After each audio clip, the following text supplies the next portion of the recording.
इस वक्त की बड़ी खबर आपको बता दें, वाराणसी से आ रही है, जहां मणिकर्णिका घाट पर विकास का बुलडोजर चलने से अब सियासत गर्मा गई है। प्रियंका गांधी से लेकर समाजवादी पार्टी के मुखिया अखिलेश यादव तक की प्रतिक्रिया आई है। तो क्या है ये पूरा विवाद जिसके बाद से इतना हड़का मचा, इसी पर चर्चा करने के लिए मेरे साथ मौजूद है मेरे सहयोगी हर्ष जी। सर, सबसे पहले बात करें कि ऐसा क्या हो गया है मणिकर्णिका घाट पर जिसके बाद इतना विवाद बढ़ गया सिर्फ बुलडोजर चलने से? देखिए, मणिकर्णिका घाट की अगर बात करते हैं तो मणिकर्णिका घाट के आसपास विकास कार्य करवाया जा रहा है और प्रशासन की तरफ से बताया गया है कि कैसे वहां पर सीढ़ियां बनाई जाएंगी और व्यवस्थित ढंग से चीज़ों को किया जाएगा। और जो हम देखते हैं कि जहां पर शव को जलाया जाता है, जो पूरी तरीके से व्यवस्थित चीज़ें होती हैं, तकरीबन 83 जगह वैसी बनानी है जहाँ पर आराम से शव को जलाया जा सके और पूरे व्यवस्थित ढंग से चीज़ें रहें। हालांकि अभी अगर हम बात करते हैं तो प्रशासन ने जो बुलडोजर चलाया है वो मणिकर्णिका घाट पर तो चलाया है, लेकिन बवाल इसलिए हुआ है क्योंकि हाल ही में एक 8 सेकंड का वीडियो वायरल हुआ।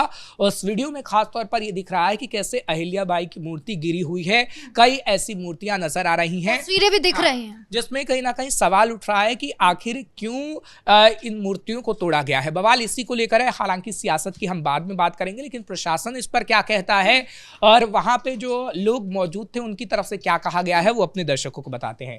प्रशासन की तरफ से कहा गया है कि जो दीवारें तोड़ी गई हैं उसमें दीवारों पर चित्र उकेरे गए थे, ये वही चित्र हैं, जबकि वहां पर जो पाल समाज के लोग हैं जिनकी तरफ से बाकायदा प्रदर्शन भी किया गया है, तो ये कहते हैं कि जो बुलडोजर चला है तो बुलडोजर चलाने में ये मूर्तियां निकली हैं और हमने पहले भी ये कहा था कि यहाँ पर आप बुलडोजर मत चलाइए क्योंकि यहाँ पर देवी देवताओं की मूर्तियां हैं, लेकिन प्रशासन रुका नहीं और जानबूझकर ये बुलडोजर चला दिया गया। ये स्थानीय लोगों और प्रत्यक्षदर्शियों की तरफ से कहा गया है जो हम अपने दर्शकों को बता रहे हैं। हालांकि प्रशासन इसके पूरा उलट कहता है। प्रशासन की तरफ से ये कहा गया है कि हमने कोई भी मूर्ति पर ऐसा बुलडोजर नहीं चलाया, हम सिर्फ उन दीवारों को तोड़ रहे थे जहां पर हमें कहा आगे आने वाले समय में वहां पर सीढ़ियां बनेंगी और वहां पर आराम से लोग बैठ सकेंगे, यानी विकास कार्य वहां पर हो सकेगा। और प्रशासन ने यह भी कहा है कि जो आसपास की दीवारें थी उस पे जो मूर्तियां उकेरी गई थी ये वही मूर्तियां हैं, ये काफ़ी पुरानी मूर्तियां नहीं हैं। हालांकि अभी जो भी विषय है इसकी जांच होगी, आगे क्या होगा पता लगेगा, क्योंकि प्रशासन की तरफ से पूरी तरह से इनकार किया जा रहा है कि हमने किसी भी मूर्ति पर बुलडोजर नहीं चलाया है और हमारे पास उसके वीडियो भी मौजूद हैं। जबकि जो 8 सेकंड का वीडियो वायरल हो रहा है उसको लेकर पाल समाज कहीं ना कहीं प्रदर्शन भी कर रहा है और ये कह रहा है कि प्रशासन जानबूझकर ऐसी स्थितियां पैदा की हैं। अहिल्याबाई होलकर ट्रस्ट जो है उन्होंने कहा है कि ये जो मूर्ति है इसको हम संरक्षित करेंगे, आप हमें ये मूर्ति दे दीजिए, हम इसका ध्यान रखेंगे, हम इसकी सुरक्षा करेंगे। और ऐसा प्रशासन भी कह रही है कि वो भी इस मूर्ति का ध्यान रखेगी अगर इसकी आस्था जुड़ी हुई है लोगों से। बिल्कुल, देखिए प्रशासन ने तो ये ऐलान कर दिया है। प्रशासन की तरफ से कहा गया है कि जितनी भी ये मूर्ति हैं उनको संरक्षित किया जाएगा और उनको दोबारा से लगाया जाएगा। जब विकास होगा, जीर्णोद्धार किया जाएगा इस पूरे एरिया का, तो वहां पर हम सारी मूर्तियों को व्यवस्थित ढंग से लगा देंगे। हमारा सिर्फ मकसद इतना है, हमारा मकसद मूर्तियों को तोड़ना नहीं है, हमारा मकसद इतना है कि यहाँ से चीज़ों को उठाया जाए, चाहे फिर वो कोई मूर्ति है या कुछ भी चीज़ें हैं, और उसको दोबारा से व्यवस्थित ढंग से जब विकास कार्य हो जाएगा तो उसको लगा दिया जाए। और ये बात वहाँ के लोग नहीं समझ रहे हैं, जिन लोगों को कुछ लोग भड़काने की कोशिश कर रहे हैं। बिल्कुल, इसीलिए छवि भी ऐसी जा रही है कि जो हिंदुत्व की बात करते हैं, वाराणसी जहाँ पर आस्था का केंद्र है, वहाँ पर इस तरीके की चीजें होना ये कितना नुकसान पहुंचा सकता है योगी आदित्यनाथ को? देखिए, अगर एक तरीके से हम ये कह सकते हैं कि नैरेटिव कहीं ना कहीं सेट किया गया, क्योंकि अगर हम बाद में सियासत की बात जरूर करेंगे, लेकिन उस नैरेटिव की जरूर बात करते हैं। जैसे संविधान को लेकर नैरेटिव चलाया जाता है, जैसे अयोध्या में जब हमने देखा कि समाजवादी अवधेश जीते तो एक नैरेटिव चलाया गया कि संसद में उनको ही खड़ा करा जाता था बार बार और बताया जाता था कि अयोध्या में आपने राम मंदिर का निर्माण तो किया है, लेकिन आपको जनता ने इसलिए पसंद नहीं किया क्योंकि आपने आम लोगों के घर तोड़ दिए और वहां पर विकास कार्य के नाम पर आपने आम लोगों के साथ सही नहीं किया। यही बात वाराणसी में बताने की शायद कोशिश की जाए और आप देखेंगे कि ये कहीं ना कहीं चुनावी मौसम तक, जब 2027 विधानसभा चुनाव हो रहा होगा, तभी इस मुद्दे को उठाया जाएगा। क्योंकि देखिए, मणिकर्णिका घाट सदियों पुराना घाट है, लोगों की आस्था से जुड़ा हुआ है और हम देखते हैं कि मणिकर्णिका घाट को लेकर प्रशासन की तरफ से पहले ही ऐलान किया गया था, बजट में प्रावधान किया गया था कि मणिकर्णिका मणिकर्णिका घाट का जीर्णोद्धार होगा और व्यवस्थित ढंग से चीजें बनाई जाएंगी। जबकि जो आम लोग हैं वहां के, उनकी तरफ से ये कहा गया है कि जैसी चीजें हैं आप वैसे ही रहने दीजिए, क्योंकि लोगों की आस्था से एक तो ये जुड़ा हुआ है, और जो पुरानी चीजें हैं अगर आप उसे ही हटा देंगे तो आखिर कैसे लोग उससे जुड़ पाएंगे। तो अब क्या सरकार करेगी जिससे जनता ये बात समझ पाए और कुछ भी विरोध में ना जाए? मतलब जैसे सरकार को लेकर ये ना कहे कि सरकार ने गलत काम किया, वो तो हिंदुत्व की बात करती है और हिंदुत्व के खिलाफ ही एक्शन करके दिखा रही है। नहीं, देखिए, प्रशासन पूरी तरीके से इसका सच बताने की कोशिश करेगी, क्योंकि जो सियासतदान सच बता रहे हैं, सियासतदान बता रहे हैं, वो अधूरा सच है।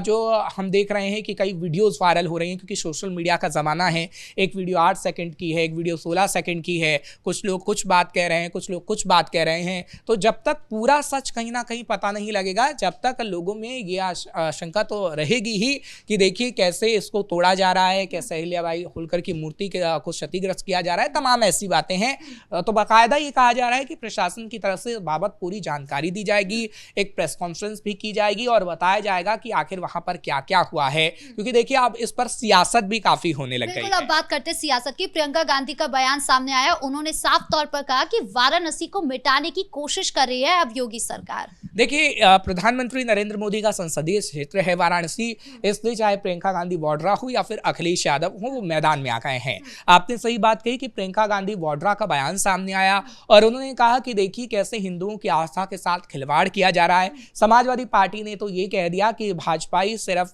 हिंदुओं का नाम लेते हैं, हिंदुओं के नाम पर वोट डालते हैं, लेकिन किस तरीके से हिंदुओं की चीजों को तबाह करने की कोशिश करते हैं, उसका जीता जाता उदाहरण मणिकर्णिका घाट है।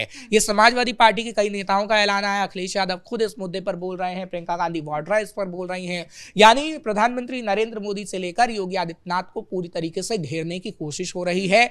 आपने देखा कि संभल के मुद्दे पर किस तरीके से घेरने की कोशिश की गई योगी आदित्यनाथ को, और यह बताया गया कि आप देखिए मुसलमानों के साथ दर्द कर रहे हैं, जबकि योगी आदित्यनाथ ने बताया कि संभल किस तरीके से सनातन नगरी है।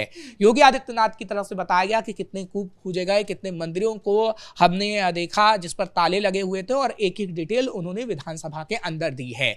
इसी तरीके से आपने देखा कि बरेली को केंद्र बनाने की कोशिश की गई और बरेली का पर कितनी सियासत हुई, जब 350 मस्जिदों से पत्थरबाज कहीं ना कहीं पत्थरबाजी का पूरा प्लान बना रहे थे, लेकिन योगी आदित्यनाथ ने उसे सफल नहीं होने दिया।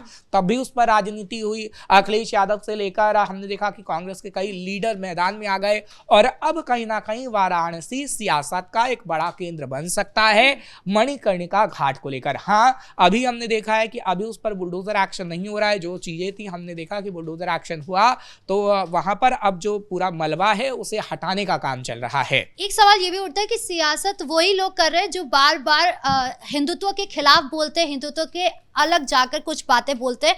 अभी हमने देखा वो कह रहे हैं कि वाराणसी को मिटाने की कोशिश हो रही है, मूर्तियां तोड़ी जा रही है, हिंदुत्व के खिलाफ एक्शन हो रहा है, इस तरीके की बातें कर रहे हैं। लेकिन हमने खुद देखा है कि वो मस्जिद जाते हैं या फिर आस्था के खिलाफ काफी सारे बयान देते हैं। देखिए, हमने पहले ही कहा कि किस तरीके से नैरेटिव फैलाने की एक कोशिश होती है। आपने कितने भी विधानसभा चुनाव अभी हाल ही के जो देखे हैं, चाहे फिर बिहार में हुए हैं या फिर हरियाणा या फिर दिल्ली में हुए हैं, अगर हम 1-1.5 साल की बात करें, तो किस तरीके से विपक्षी पार्टी ने, क्योंकि लोकसभा चुनाव से लेकर विधानसभा चुनाव तक में उन्होंने एक नैरेटिव सेट करने की कोशिश की कि संविधान खतरे में है, लोकतंत्र खतरे में है। अभी भी आप देखिए कि जब मणिकर्णिका घाट को लेकर अखिलेश यादव बोल रहे थे, तब भी अखिलेश यादव की तरफ से यही बयान सामने आया कि लोकतंत्र खतरे में है, और वो ऐसा नैरेटिव सेट करने की हमेशा से कोशिश करते हैं। लेकिन आम जनता समझदार है। पहले वाली बात नहीं है कि आप जब मुलायम सिंह यादव की सरकार रहती थी, जब बिहार में लालू यादव की सरकार थी, अब लोग पढ़े लिखे हैं, अब लोग जानते हैं कि कौन सी सरकार उनके लिए क्या कर रही है, कौन सी सरकार विकास के लिए कितना काम कर रही है, मंदिरों का जीर्णोद्धार कौन कर रहा है, अस्पताल कौन बना रहा है, स्कूल कौन खोल रहा है। तो कहीं ना कहीं आम जनता पर भी पूरा निर्भर करता है, क्योंकि आप जो नैरेटिव सेट करने की कोशिश करते हैं वो नैरेटिव काम अब नहीं आ रहा है। तो उन पर आप ये कह सकते हैं कि मुद्दों की कमी है, इसलिए आप बार बार मुसलमानों की बात करते करते अब हिंदुओं पर इसलिए आ गए हैं, क्योंकि आपको ये पता है कि उत्तर प्रदेश में सिर्फ और सिर्फ मुसलमान मुसलमानों की बात करने से आपका भला नहीं होने वाला है। पहले आपने अलग अलग लोगों को जातियों में बांटने का काम कर दिया था कि आप दलित हैं, आप पिछड़ा हैं, आप पासी समुदाय से हैं, आप इस समुदाय के हैं, आप ब्राह्मण हैं। लेकिन योगी आदित्यनाथ ने क्या किया, सभी जातियों को एक करके उन्हें कहा कि आप सब हिंदू हैं। और 80-20 के फॉर्मूले पर भी हमेशा से बात होती रही है। हाल ही में योगी आदित्यनाथ से जब पूछा गया था एक इंटरव्यू में, तब भी उन्होंने खुलकर कहा था कि 80-20 का फॉर्मूला तो चलेगा ही चलेगा। तो अब विपक्षी पार्टियों को लग रहा है कि सिर्फ मुसलमानों की बात करके काम नहीं चलने वाला है, योगी आदित्यनाथ के खिलाफ एक नैरेटिव सेट करना होगा, क्योंकि तीसरी बार भी योगी आदित्यनाथ सीएम की कुर्सी पा सकते हैं। इसलिए मणिकर्णिका घाट का मुद्दा अभी और उछलने वाला है। जी, इस मुद्दे पर ज्यादा जानकारियों के लिए आपका बहुत बहुत धन्यवाद। तो कुल मिलाकर मणिकर्णिका घाट पर जो सुंदरीकरण का काम हो रहा है उसको लेकर सियासत गरमाई हुई है। हालांकि अब ये नैरेटिव सेट करने की कोशिश भी की जा रही है, लेकिन अब सरकार का जो रुख है वो बिल्कुल साफ है कि हम एक्शन लेंगे, और लेकिन आस्था पर कोई चोट नहीं मारी जाएगी। ब्रेकिंग न्यूज में इतना ही। कैमरा पर्सन राजकुमार के साथ मैं राधिका राज।